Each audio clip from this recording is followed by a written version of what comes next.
ये क्या, साक्षात त्रिलोकीनाथ जगन्नाथ जी एक साधारण बालक बनकर बूढ़ी मैया के घर में झाड़ू लगा रहे हैं और उधर क्रोधित माता लक्ष्मी ने पूरी नगरी में भयंकर अकाल ला दिया है। आखिर ऐसा क्या अनर्थ हो गया, जानने के लिए सुनिए ये कथा।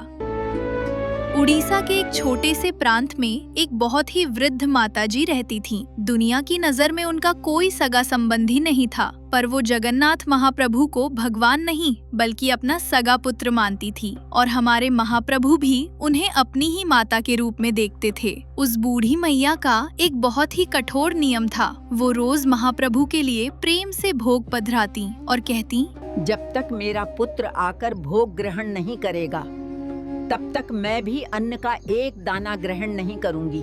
भगवान भी मैया के इस निस्वार्थ प्रेम से इतने प्रसन्न रहते थे कि वो रोज अत्यंत प्रेम से उनके हाथों का भोग ग्रहण करते थे। सब कुछ बहुत आनंद से चल रहा था, लेकिन तभी वक्त ने एक बहुत ही क्रूर करवट ली। एक दिन वो वृद्ध माता जी किसी रोग की चपेट में आकर बुरी तरह बीमार पड़ गईं। उनकी हालत इतनी खराब हो गई कि वो बिस्तर से उठ भी नहीं पा रही थीं। आस पड़ोस के लोगों ने सोचा कि बेचारी बुढ़िया अकेली है, चलो इसकी कुछ मदद कर दें। सब उनकी सेवा करना चाहते थे, लेकिन माता जी ने सबको ये कहकर भगा दिया, मेरा पुत्र आएगा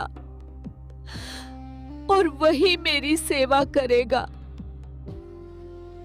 गांव वाले हैरान रह गए और सोचने लगे कि अरे, इन वृद्ध माता जी का तो दुनिया में कोई पुत्र है ही नहीं, तो ये किस पुत्र के आने की बात कर रही हैं? पर क्या वो सच में अकेली थीं? बिल्कुल नहीं। उसी क्षण श्री मंदिर में बैठे हमारे जगन्नाथ महाप्रभु व्याकुल हो उठे। वो सोचने लगे, मेरी मैया इतने बरसों से एक पुत्र के रूप में मेरी सेवा कर रही है और उनका कोई नहीं है, तो इनकी सेवा तो मुझे ही करनी पड़ेगी। और देखते ही देखते साक्षात श्री जगन्नाथ महाप्रभु एक छोटे से बालक के रूप में प्रकट हो गए और सीधे मैया की झोपड़ी में पहुंच गए। जो भगवान पूरे ब्रह्मांड का पालन करते हैं, वो नित्य माता जी के घर में झाड़ू लगाते, रसोई सिद्ध करते, मैया को अपने हाथों से दवाई खिलाते और उन्हें अपने हाथों से भोजन कराते। पर भगवान की इस अनोखी लीला में एक बहुत बड़ा ट्विस्ट आने वाला था। एक दिन बड़े भाई बलभद्र जी ने जगन्नाथ जी से पूछा, लाला, तू रोज सुबह सुबह कहाँ जाता है?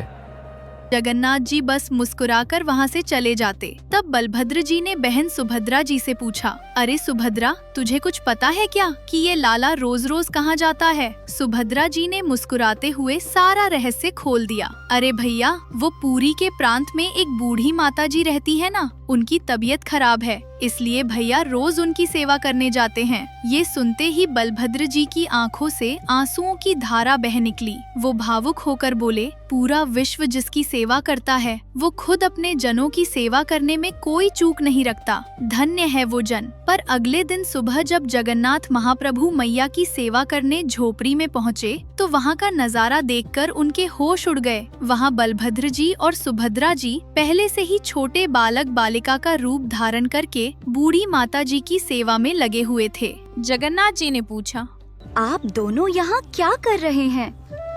तो बलभद्र जी बोले, अरे तू तो बड़ा स्वार्थी है लाला, क्या मैया की सेवा अकेले ही करेगा?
मैया, अब चलो मेरे साथ बैकुंठ। मैया बोली, जब ले ही जाना था तो इतनी सेवा क्यों की?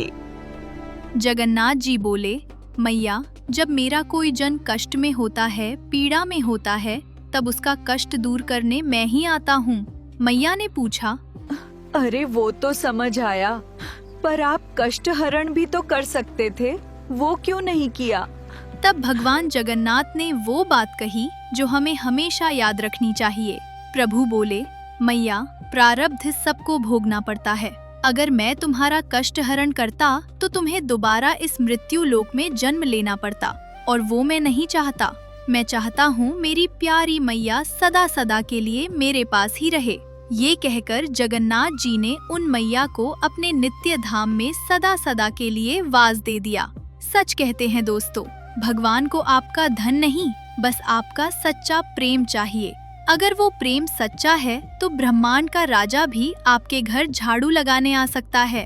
अगर आपको ये कथा पसंद आई हो तो वीडियो को लाइक जरूर करें, और ऐसे ही प्रभु की अद्भुत लीलाएं सुनने के लिए प्रभु के किस्से चैनल को सब्सक्राइब करना ना भूलें। जय जगन्नाथ।